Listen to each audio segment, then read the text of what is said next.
Za 3 godine 51 dete iz Obrenovca prošlo je kroz program Čigotica. Zahvaljujući gradskoj opštini Obrenovac u saradnji sa Republičkim fondom za zdravstveno osiguranje i Domom zdravlja Obrenovac, mladi su u prilici da prođu kroz program prevencije i lečenja gojaznosti. Predstavnici opštine Obrenovac ove nedelje posetili su decu koja su već 20 dana na Zlatiboru. Za nas kao opštinu je zaista najvažnija stvar što već 3. godinu za redom, pored besplatnog letovanja i besplatnog zimovanja koje traje već 8 godina, uspevamo da saradnju sa državnim institutom Čigota dovedemo na još jedan viši nivo.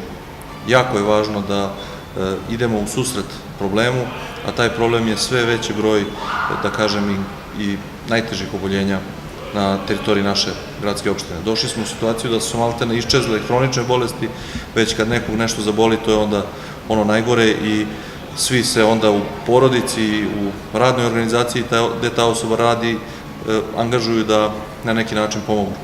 Ovo jeste program koji apsolutno prevenira te stvari s obzirom da pojava karcinoma i najgorih oboljenja više nema granice što se tiče godina starosti i bukvalno svi su ugroženi i upravo jeste naš cilj da krenemo od malih nogu sa zdravim navikama života. Besplatan boravak od 3 nedelje na institutu Čigote je najbolje mesto u Srbiji na kom deca mogu da pre svega nauče da se ponašaju u skladu sa novim životnim navikama, zdravim životnim navikama i mi ćemo se kao opština truditi kada otvorimo prirodnjački dom da napravimo i mi našu stazu zdravlja Mika Vilotić koja će ići tačno do prirodnjačkog doma koji će imati za cilj da se ovakve aktivnosti nastave i u Obrenovcu kad se deca vrate.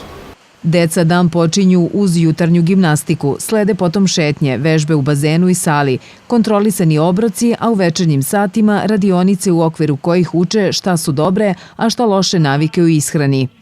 Pa imali smo radionice kao da pravimo hranu i da mi tako naučimo i kući da nešto pravimo, na primjer hleb ili pite od heljdinih kora i imali smo radionice sa psihologom. Sve ovo što smo naučili o hrani i to, hranit ću se i kad odem kući isto zdravo i jeću više voća, povrća i promenit ću ishranu. Mogu da kažem da su utisci veoma dobri. Za očekivanja, tako reći, kada neko kaže mršavljanje, uglavnom se to misli na težak period, na primjer izgladnjivanje, jaki treninzi, puno znoja.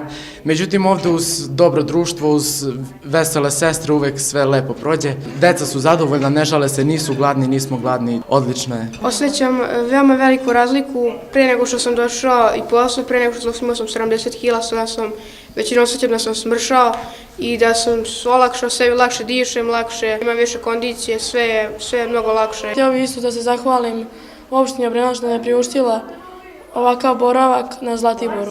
Ako deca usvoje zdrave navike u ishrani i povećaju fizičku aktivnost, zdravije će živeti. Također je jako važno da shvate da mogu da reše problem gojaznosti, a boravak u Čigoti je polazna stanica, tvrde lekari.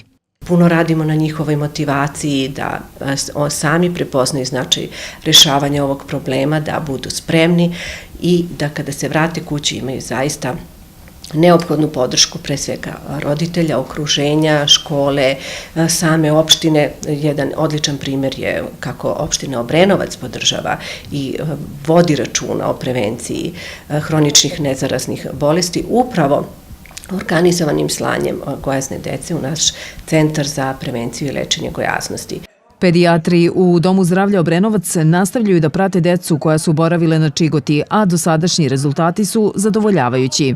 75% dece koji su izgubili na telesnoj težini ovde u Čigotici od 7 do 10 kg, njih 75% zadrži tu telesnu težinu. Oko 25% dece se vrati nekim starim navikama, tako da dođe do porasta telesne težine, ali ne u onom punom obimu. Veoma smo zadovoljni ovom saradnjom. Mi ćemo se truditi da kontinuirano svake godine, možda čak i više puta godišnje šaljemo po 15-20 dece. Sveobuhvatna briga o zdravlju dece nastavit će se i po njihovom povratku u Obrenovac. Pažnja će biti poklonjena ne samo onoj deci koja su boravila u Čigoti. Radit ćemo zajedno sa tom decom koja su odavde ponela pozitivne i dobre navike, da se u to uključe i ostala deca i na tome ćemo u narednom periodu još više poraditi. Pozivam roditelje da se što manje opiru i da se što više uključe u ovaj program, da shvate da taj 21 dan koji deca izgube od škole mnogo više znači, jer zdravlje ipak mora da bude na prvom mestu. Opština Obrenovac vodi konstantno brigu o deci. Svake godine, 2 puta godišnje deca idu na zimovanje i na letovanje na planine Tara, Goč, Rudnik, Divčibare. Tu je Eko Dinar gde deca mogu da se bave besplatno sportom, što mnogo znači za njihovo zdravlje. A sada isto od 2017. deca dolaze na Čigotu. Vodimo računa o zdravlju deteta i zbog toga i formiran Savet za zdravlje i socijalnu zaštitu u opštini Obrenovac, gde se vodi briga o detetu od rođenja pa sve do 18. godine. 11 mladih Obrenovčana, ohrabreni dobrim rezultatima, učinit će sve da i po povratku u Obrenovac promene dosadašnje i usvoje nove, zdrave životne stilove.